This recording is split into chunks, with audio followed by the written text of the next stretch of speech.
Hi hello ನಮಸ್ತೆ friends, ಹೇಗಿದ್ದೀರಾ? ಚೆನ್ನಾಗಿದ್ದೀರಾ ಅಂತ ಅಂದ್ಕೊಂಡಿದ್ದೀನಿ. ಸೊ ನಾನು ನಿಮಗೆ ಇವತ್ತು ಹೇಳಕ್ಕೆ ಹೊರಟಿರೋಂಥ ತುಂಬ ಇಂಪಾರ್ಟೆಂಟ್ ಮಾಹಿತಿ ಗೃಹಲಕ್ಷ್ಮಿ.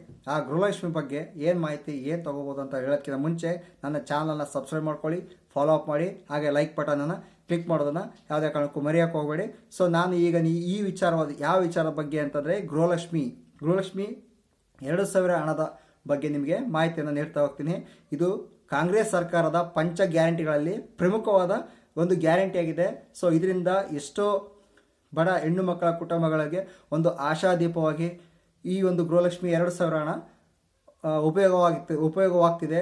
ಎಷ್ಟೋ ಜನಗಳು ಇದನ್ನು ಈ ಹಣವನ್ನು ಕೂಡಿಟ್ಟುಕೊಂಡು ಬೋರ್ವೆಲ್ ಸಹ ಕೊರೆಸಿದ್ದಾರೆ.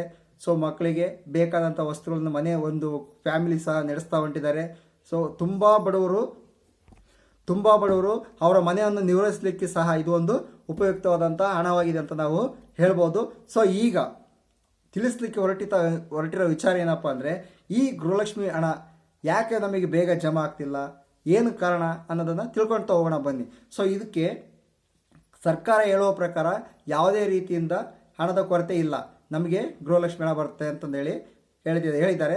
ಸೊ ಇದು ಯಾಕೆ ಆಗಿಲ್ಲ ಅಂತಂದರೆ ಕೆಲವು ವಿಚಾರಗಳು ಅಂತಂದರೆ ಕೆಲವು ತಾಂತ್ರಿಕ ಕಾರಣಗಳಿಂದ ಹಣ ಇನ್ನೂ ಜಮಾ ಆಗ್ತಾ ಇಲ್ಲ. ಆಗುತ್ತೆ, ಇವತ್ತಲ್ಲ ನಾಳೆ ನಿಮ್ಮ ಅಕೌಂಟ್ಗೆ ಅವರ ಅಕೌಂಟ್ಗೆ ಜಮಾ ಆಗುತ್ತೆ. ಸೊ ಅದಕ್ಕಿಂತ ಮುಂಚೆ ನೀವು ಮೊದಲು ನಾನು ಹೇಳಿದ ಹಾಗೆ NPCI ಅನ್ನು ಫಸ್ಟ್ ಮಾಡಿಸ್ಕೊಳ್ಬೇಕು. ಆಧಾರ್ ಕಾರ್ಡನ್ನು ಬ್ಯಾಂಕಿಗೆ ಸೀಡಿಂಗ್ ಮಾಡಿಸ್ಕೊಂಡಿದ್ರೆ ನಿಮ್ಮ ಅಕೌಂಟ್ಗೆ ಹಣ ನೇರವಾಗಿ ಬರ್ತದೆ. ಸೊ ಆ ಹಣವನ್ನು ನೀವು ಪಡೆಯೋಕೆ ಅರ್ಹರು. ರಾಜ್ಯ ಸರ್ಕಾರ ನಾವು 3 ತಿಂಗಳಿಗೂ ಒಮ್ಮೆ ಆದರೂ ಸಹ ನಾವು ಗೃಹಲಕ್ಷ್ಮಿ ಹಣವನ್ನು ಜಮಾ ಮಾಡ್ತೀವಿ ಅಂತಂದೇಳಿ ಒಂದು ಪಣ ತೊಟ್ಟು ಈ ಒಂದು ಗೃಹಲಕ್ಷ್ಮಿ ಯೋಜನೆಯನ್ನು ಜಾರಿಗೆ ತಂದಿತ್ತು. ಸೊ ಇದನ್ನು ಸಹ ಲಕ್ಷ್ಮೀ ಹೆಬ್ಬಾಳ್ಕರ್ ಮೇಡಮ್ ಅವರು ಒಂದು ಉಪಯುಕ್ತ ಮಾಹಿತಿಯನ್ನು ನೀಡುವುದರ ಮೂಲಕ ಜನಗಳಿಗೆ ನೀವು ಯಾರು ಕೂಡ ಚಿಂತಿಸಬೇಕಾಗಿಲ್ಲ, ನಾವು ಈ ಗೃಹಲಕ್ಷ್ಮಿ ಅಮೌಂಟನ್ನು ಎಂದಿಗೂ ನಿಲ್ಲಿಸುವುದಿಲ್ಲ, ನಮ್ಮ ಸರ್ಕಾರ ಇರುವ ತನಕ ನಾವು ಗೃಹಲಕ್ಷ್ಮಿ ಹಣವನ್ನು ಜಮಾ ಮಾಡ್ತೀವಿ ಅಂತ ಹೇಳ್ತಾ ಹೊರಟಿದ್ದಾರೆ. ಸೊ ಅವರು ಏನು ಹೇಳಿದ್ದಾರೆ ಅನ್ನೋದ್ರ ಬಗ್ಗೆ ನಾವು ತಿಳ್ಕೊಳ್ತಾ ಹೋಗೋಣ. ಈ ಯೋಜನೆಯನ್ನು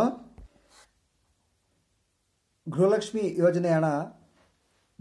ಸ್ಟಾರ್ಟ್ ಆಗಿ 2023ರಿಂದ ಸ್ಟಾರ್ಟ್ ಆದಂಥ ಈ ಗೃಹಲಕ್ಷ್ಮಿ ಹಣ ಕಾಂಗ್ರೆಸ್ ಸರ್ಕಾರ ಅಧಿಕಾರಕ್ಕೆ ಬಂದ ಆಗಸ್ಟ್ ತಿಂಗಳಿನಿಂದ ಈ ಗೃಹಲಕ್ಷ್ಮಿ ಯೋಜನೆ ಸ್ಟಾರ್ಟ್ ಆಗಿದ್ದು, ಅಲ್ಲಿಂದ ಇಲ್ಲಿವರೆಗೂ ಒಟ್ಟು 1,24,00,000 ಮಹಿಳೆಯರಿಗೆ ಈ ಹಣ ಈ ಖಾತೆಯನ್ನು ಹೊಂದಿದ್ದಾರೆ.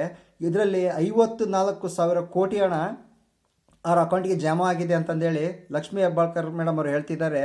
ಸೊ ನೋಂದಣಿ ಆದ ಪ್ರತಿ ಕುಟುಂಬದ ಯಜಮಾನಿಗೂ 46,000 ರೂಪಾಯಿ ಇಲ್ಲಿಗೆ ನಿಮ್ಮ ಗೃಹಲಕ್ಷ್ಮಿ ಹಣ ಬಿದ್ದಿದೆ. ಅಂದರೆ 23 ಕಂತಿನ ಹಣ ನಿಮ್ಮ ಖಾತೆಗೆ ಬಿದ್ದಿದೆ. ಯಾರ ಖಾತೆಗೆ? ಗೃಹಲಕ್ಷ್ಮಿಯವರ ಖಾತೆಗೆ ಬಿದ್ದಿದೆ.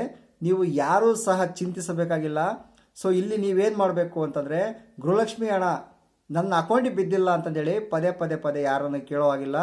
ನಿಮ್ಮ ಕೆಲವು ಮಿಸ್ಟೇಕ್ಗಳಿಂದ ಮಾತ್ರ ನಿಮ್ಮ ಅಕೌಂಟಿಗೆ ಬಿದ್ದಿರೋದಿಲ್ಲ.